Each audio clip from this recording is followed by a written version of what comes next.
Hola de nuevo. Hoy vamos a terminar el trabajo que empezaron ustedes haciendo esta experiencia sobre la flotación del huevo en un vaso de agua. Como final de ese trabajo práctico pedíamos investigar o ver cómo podrían determinar la densidad del huevo.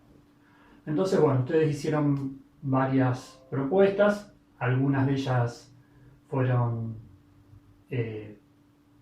investigaciones por Google o buscando en páginas y otros tratando de calcularla. Acá vamos a ver dos formas de cómo hacemos la determinación de esto que es la densidad. Tendríamos tres caminos más o menos comunes, ¿no?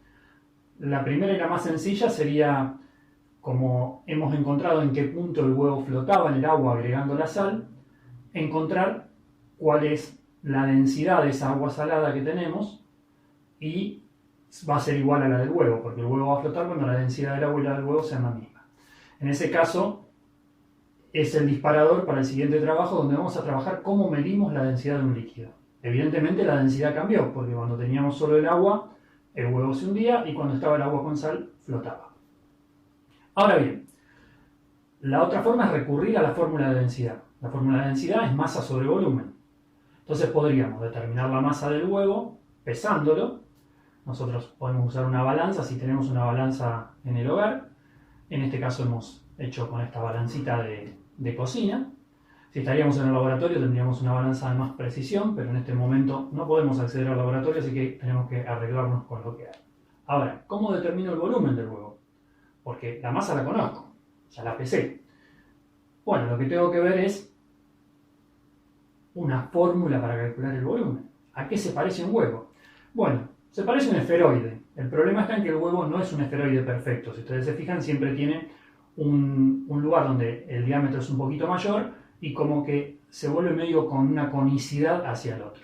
Pero aproximándolo, podríamos decir que el volumen que vamos a obtener va a ser un poquitito más grande que el volumen que realmente tiene el huevo, ¿no? Porque estaríamos compensando esa parte que no es perfecta con la del esferoide, que es la figurita que van a ver después en una de las imágenes.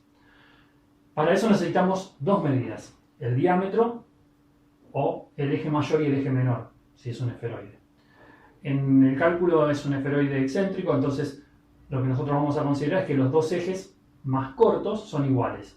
Haciendo esto, medir los dos ejes y tomar los ejes menores como iguales. Aplicando la formulita esta de 4/3 de pi por cada uno de los ejes, vamos a obtener el volumen del esferoide. En este caso es el dato que obtenemos ahí.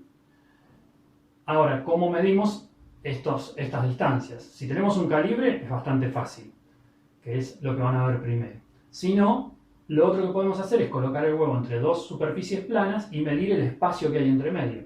De esa manera podemos determinar aproximadamente esos dos ejes. Primero el largo y después el ancho, por llamarlo de alguna forma.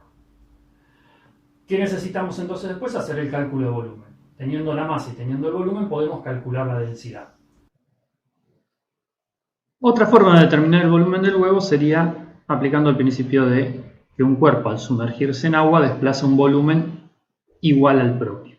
Entonces en este caso taramos un recipiente en una balanza, es decir, ponemos la balanza a cero con el recipiente, colocamos un recipiente con agua que lo completamos bien hasta el borde de agua,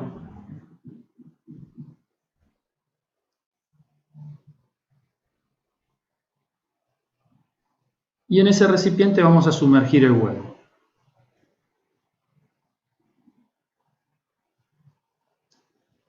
La idea es pesar el agua que se ha desplazado o medirla.